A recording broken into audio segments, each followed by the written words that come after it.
Welcome into Raptors today. Off day for your Toronto Raptors ahead of a matchup with the Atlanta Hawks, and I've got the crew with me, Sherm Hamilton, and the new guy. Who's this guy? That's Randy Urban. What's up, buddy? That's what I keep asking myself. Who am I? It's a tough All right. question. It's a great question. From Raptors tonight to Raptors today, Randy joins us as we talk about the upcoming matchup. Let's talk about it. The Toronto Raptors sitting at 9-7. It's been a tough season back and forth with these mini-series they've played. Up next, the team that they beat up on Halloween, the Atlanta Hawks, but we got to talk about the home and away theme. Toronto Raptors really good at home, 6-1. Not so on the road. Is it just as simple, Sherm, as just you're on the road, or is there something that you notice on the floor when they are away from the Scotiabank Arena? No, I think it's pretty natural that teams that are veteran teams are good at home. You know what I mean? They're better at home than they are on the road, so it's not surprising.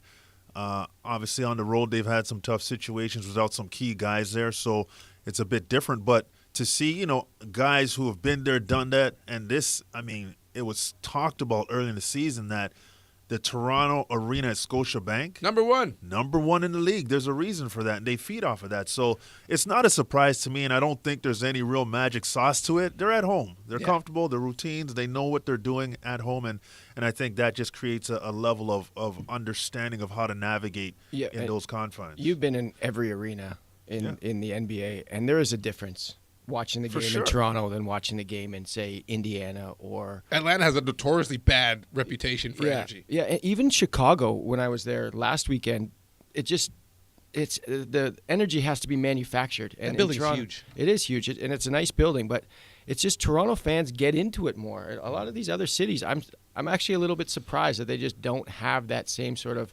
enthusiasm for their team on any given night. But to your point, also, younger guys just play better at home. They're just more comfortable. And this is still a fairly young team, right? I know Precious is injured now, but he's, 22? Scotty's 21. Like, you have some main players. Fred's not even old. Pascal's not even old. You have traditionally a younger team, and those teams always play, or those players always play better. So how do you manufacture energy on the road? What do you do to get more comfortable? Because it's going to be an issue as this kind of schedule wears on. I think once you get a couple wins, it becomes like a snowball effect. You start to crave that feeling of shutting up the other crowd or shutting up the other team's crowd. I know that there's nothing better than getting a win on the road. It's a really, really unique feeling. Yeah, and I just think that, as much as this team is growing, they're still trying to navigate through dealing with guys in and out of the lineup. Yep. And I think when that consistency comes along, there's much more confidence in your ability to execute on all levels when you're in a foreign environment. So I just think that comes with time. They're going to get better. But you think about it, if you're a good home team and you're an okay road team, you're going to be okay when the dust settles. So until their road game comes around to where they want it to be, just keep winning at home. Keep getting the job done at home, and then that road record will get better as the season rolls on. Take care of home as the Raptors go for their third straight win, trying to get a streak going. Now let's talk about this Eastern Conference. Atlanta's a part of it, but what is the biggest surprise, Randy, I'll start with you, coming out of this Eastern Conference so far this season? I think for me the biggest surprise is the quality of teams that still have yet to figure it out. Miami and Philadelphia are the two teams that I'm thinking of right now. Well, there's Brooklyn and Chicago. Think about those four teams are not in the top 8 right now. Yes. Yeah. And I could see Chicago kind of faltering a little bit. Just because you have success one year doesn't mean you are going to have success the next year with the same people. There are a lot of things that can go right. And again, another snowball effect. And I think if you don't have maybe the defensive principles or the certain culture, then you can kind of fluctuate year to year. And I think they also don't have Lonzo Ball. Yeah, that's true. And he's a big part of what they do. But I'm surprised that Philadelphia and Miami were supposed to be the top 2 out of 4 teams in the Eastern Conference, and they just haven't figured it out. And I know it's early, 15, 16 games in, but I think that 20 games is a good barometer to kind of how your season's going to go. And so I'm not necessarily worried about, if I'm a Miami Heat fan, I wouldn't be necessarily worried about them just because I think their culture is so strong. But I am a little bit worried if I'm a Philadelphia 76er fan, I'd say this. I think we knew the Eastern Conference was going to be tough coming into this season. There's only 4 games that separates number 1 from number 8. Yep. So it's going to be a dogfight the whole time. And this is a unique year, I think, because if you have injuries early, your first 20 games are going to be severely impacted. You lose some key players for 1, 2, 3, 5 games. Your first 20 games, you really can't gauge who this team is yet. And I think a few teams are going through that. You look at Brooklyn, no Kyrie Irving. That's going to impact their ability to be the team that we expect them to be. Chicago, as you mentioned, no Lonzo Ball. Miami just lost Bam Adebayo for one game the other night. The Raptors. Oh, man. Look at the injuries they had. Yeah. You know what I'm saying? So I just think that the first 20 games in a different season would have been a good indicator. Yeah. Right. At this point, I think it's different based on how tough it's going to be. And I said this yesterday. I could see, you know what? There's going to be a team that's 500 in the playoffs for the Eastern Conference. Maybe below 500. So it's a better conference overall, but just because of their beating up on each other, 100%. you're going to get different records. All right, well, let's take a look at the time of year it is right now. It's mid-November, and this was actually the time when we had the draft in 2020. Remember that draft? That's right. It's actually the draft for Malachi Flynn, a young man who may be asked to do a lot more right now because Delano Banton out with that ankle injury, along with a litany of other Raptors. And it's been a rough going for Malachi Flynn. So let's talk about what he needs to do or showcase, because he's a guy who really excels on the offensive side of the ball, Sherm. But, you know, this team builds its reputation on the defense. What needs to change, or what opportunity presents itself for Malachi right now with the way the roster is shaping out? Well, I'm really impressed by Malachi Flynn. I mean, his early career, he's been through a lot. Out of the lineup, in the lineup, getting minutes, then just kind of disappearing from the rotation. But every time he's hit the floor, he's been focused. He's played an aggressive brand of basketball. He's been confident. And he's executed for the most part. We know he makes mistakes, but he plays the right way. And Nick Nurse keeps a tight leash. 100%. And he's been able to navigate that as a young player. So I'm confident that if those opportunities present themselves moving forward based on, as you said, Delano not being in the lineup, that he's going to do a good job with it. He's played well. He has played well. He's done a good job, and it hasn't been a linear upward track for him. He's had the mountains and the valleys, and sometimes we wondered if something was wrong with the relationship with him at some points. But he's a good kid. He works hard. He plays hard, and he's not going to back down from anybody. So I'm really impressed with him. Yeah, I've loved his minutes this year, and to your point, like they haven't been consistent, you know, based on lots of different reasons, I'm sure, some of which we're not privy to. But to have to be able to come in those situations and perform like 8 to 10 points and getting the defense, you know, moving back on their heels, I think he's been great this year in the time that he's shown, and I want to see more from him, a few more minutes from him, just because I still think that there's, excuse me, a need. It's early for him. He's a tonight guy. I still think that there's a need for these creator point guards to really put the pressure on the defense to get them moving back. To, you know, Malachi plays at a different pace than say, you know, a 6'7", 6'8" guy that brings up the ball who just cleared the last rebound, right? Like he's moving a bit quicker. He's surveying the court a bit differently. He can find open looks. And you notice when he shoots it, it feels like it's going in this year. You know, like in the last year, every time he'd rise up, I felt the lack of confidence when he went hesitancy. Up. Now I don't feel like that. Every time it leaves his hand, I'm like, that looks good. Well, I mean, just because you said that means that it has a chance to go in. So thanks for clearing that up for us. Shooter in the house, of course. No. Don't lie to the people. Don't lie to the masses. Speaking of a shooter in the house, myself and my camera guy, Nelly, are in the building for all home games. So make sure to come out and check us at the concourse at Gate 1 for a new segment we like to call How Y'all Feeling. Check it out.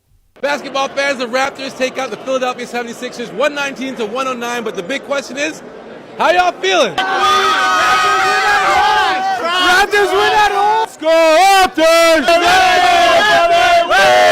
Let's go Raptors! Oh, what's up, bro? The Raptors are the best team in the league. You already know. Oh, man, it was a crazy game. Fun night. Came straight from Montreal to that game. You know, we taking dubs, you know? Taking dubs. Taking dubs. That's the quote Not from the fans. Them. You can chime in with your responses and thoughts when you see taking me. Wings. Taking wings? That's what you do after the game. That's what his guy does. All right, I'll be coming by to join for some, Can okay? you please? I will, most definitely. Spice up the set a little bit. A free meal's me. Let's talk about, of course, the Raptors 905, because the Raptors, of course, had a litany of injuries, and they pulled up Jeff Doughton Jr. Yeah. Had some big minutes against that Detroit team, in the Detroit game. And Ron Harper Jr. had a huge game on Tuesday, a matinee game with the 905, 29 points, 7 rebounds. The development of these young guys is super key right now, especially the NBA tried to curb injuries with the new schedule and the less travel with these miniseries, but it seems like every team is dealing with their own issues injury-wise, so nothing's stopping this train from happening. But let's talk about the development of these players. First off, thoughts on Dejounte Jr., what you saw from him, a young guy thrown into a pickle of a situation in a close game with Detroit. Sherm, I'll start with you. The kid's confident, man. Oh, yeah. He's confident. And, you saw it in the preseason games. When he got on the floor, he just knew what he could do. And I love that approach for a young player. But in that game against Detroit, you really saw the maturity in two sequences. One when he got the offensive rebound, and I thought he was pushed out of bounds. And throat chopped. And doesn't get the call. He drops it off. He defensively did a great job on Jaden Ivey, got the block, kept the ball inbounds to secure the possession for the Raptors. That's the kind of maturity you want to see in a clutch situation when you haven't been getting all those minutes. Can you respond? He did a great job. So I'm very happy with how he approaches the game, and he's showing offensively he's got no fear when it comes to putting the ball in the basket, as you know, watching him in the 905. Yeah, and there's a small sample size, but the Raptors struggled to stay in front of Jaden Ivey, and he did it in a very key moment, Randy. Yeah, he's a basketball junkie. I interviewed him in Summer League for Open Gym, and he was just illustrating to us how much he loves the game. Some of these guys love the game, but then there's another level with some of the other guys, right? Some of them are just super talented, and they get to the league a lot based on opportunity and size and all that kind of stuff. He's not one of those guys. That guy loves basketball. He says he watches it all the time. He's watching his own film. He's watching other teams. He's watching other games, other players, and you see that from him. I love his toughness, and I noticed this too. The confidence Sherm was talking about. I noticed that in preseason.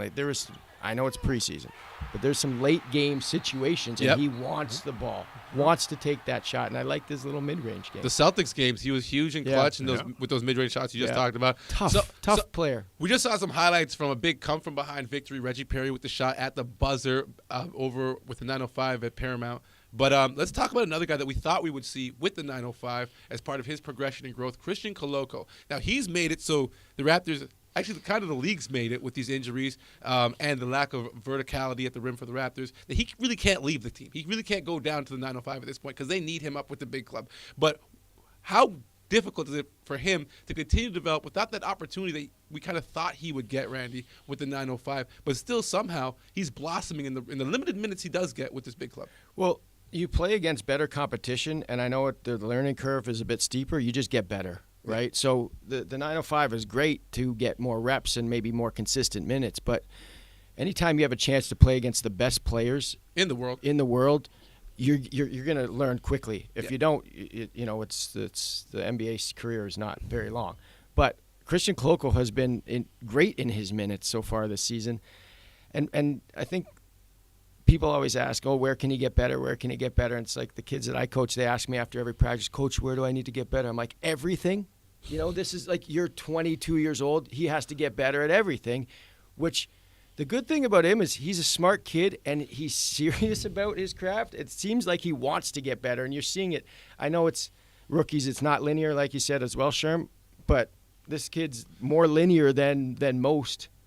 Well, and the opportunity presented itself, and he took advantage of it. And just think about it. Christian Koloko was in a similar situation to Pascal was in his rookie year. Yep. Pascal got a lot of starts in his rookie year, and it accelerated his growth. And what we're seeing from Christian Koloko is the stretch that he was starting, we saw him continue to get better and better. Now he goes back to the bench, and now he's got to figure out that role again. So all these adjustments that he's got to go through, to me, I mean, you just throw him in the fire, and he just continues to grow. And the other thing, too, is he comes in as a mobile, athletic, shot-blocking, shot-altering type of big that understands how to play the game from that perspective. And that's an immediate asset to the Raptors with his length. So Nick Nurse didn't hesitate to throw him in the mix. His timing's great, right? And he keeps space. Great instincts. He doesn't foul a lot blocking shots, and he keeps the ball in play sometimes when he blocks a shot. So there's a lot of positives about and Sherm, that's not easy to do. People don't just come in with instincts, and it's hard to create those, but that's a natural talent.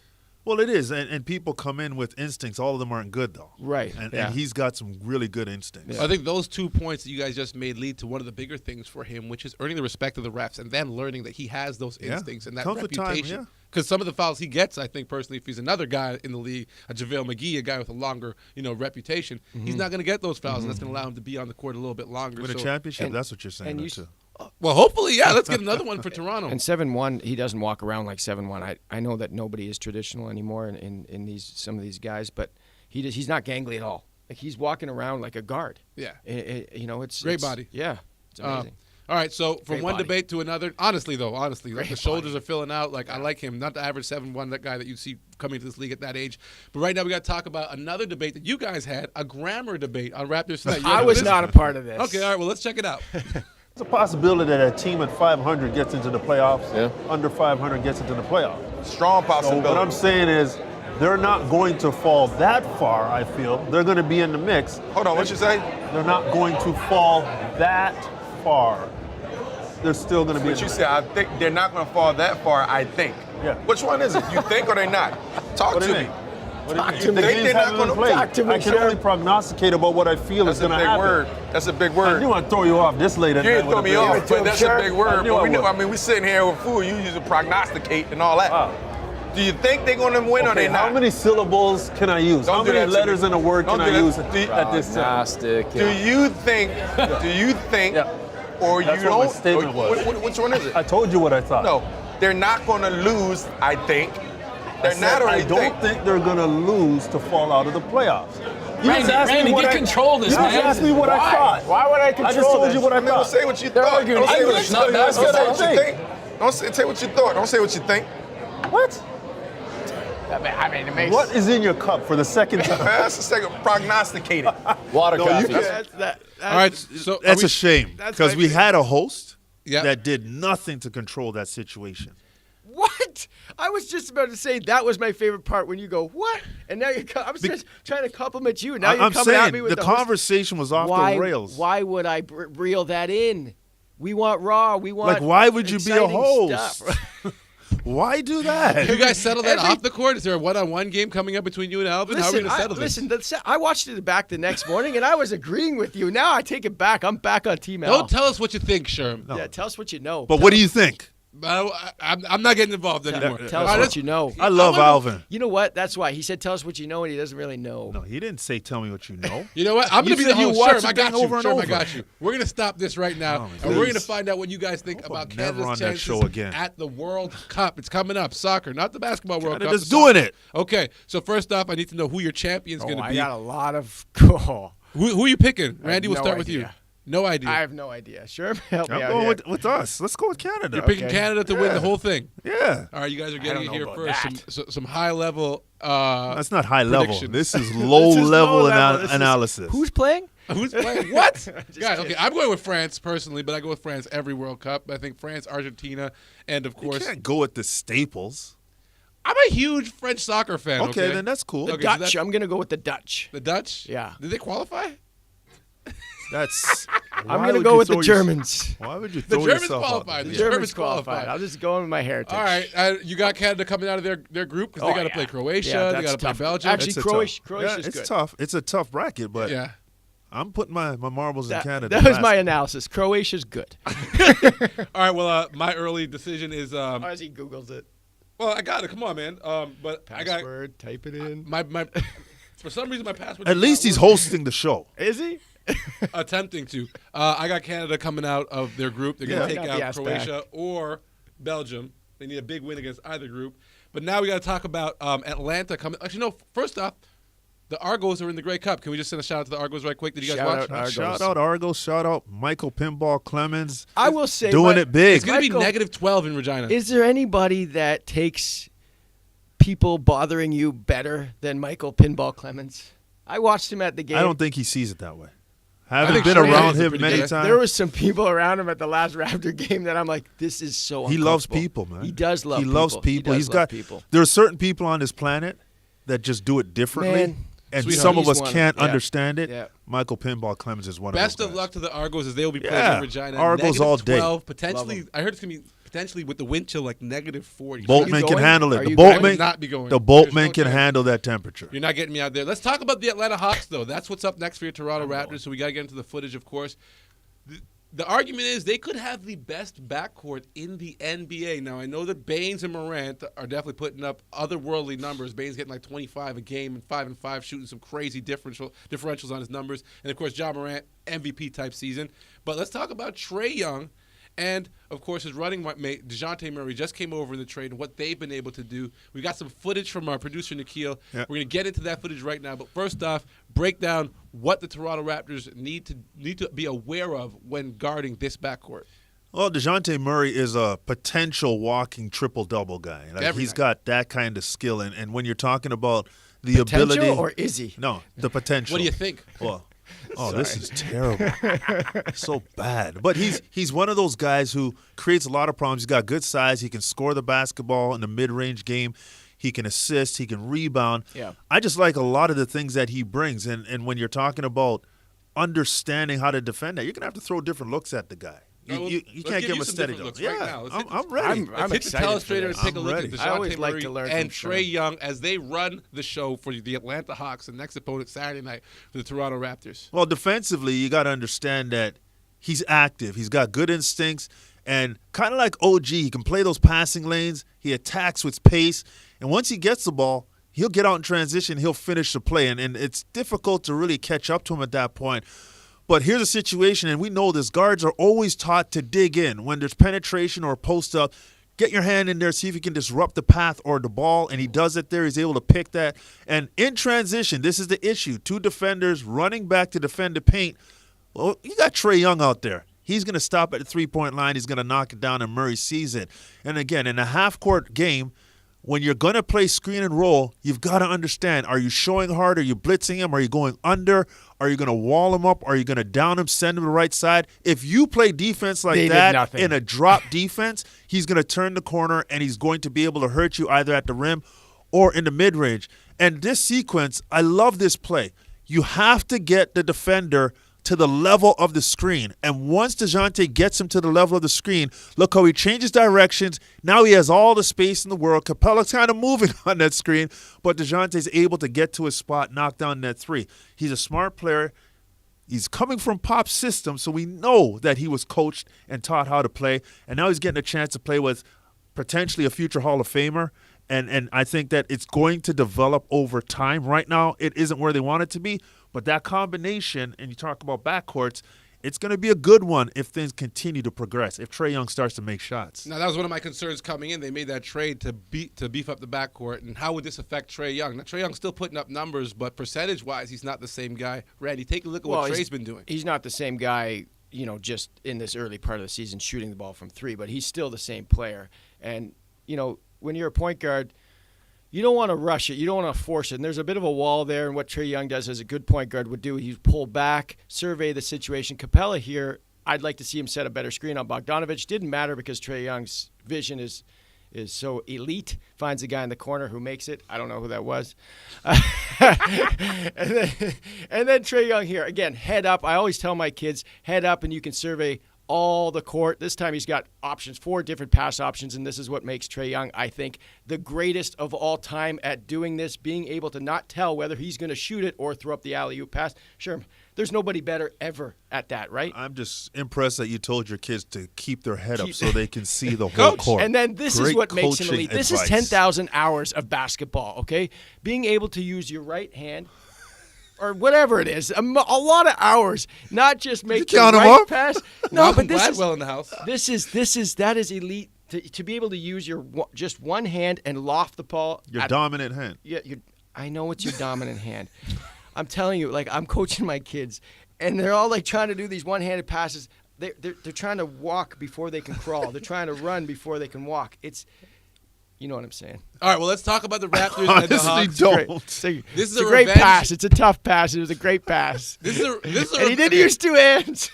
I'm going to get control of the situation, Sherm. Don't worry, I got you. You're in real holes. You should not be asked back. This is a revenge game for Atlanta, who's absolutely dominated by Pascal Siakam and the Toronto Raptors on Halloween. So what's got to change? Because Nate McMillan said this team had no sense of urgency. They were beat up. It was a 43-10 on the fast break.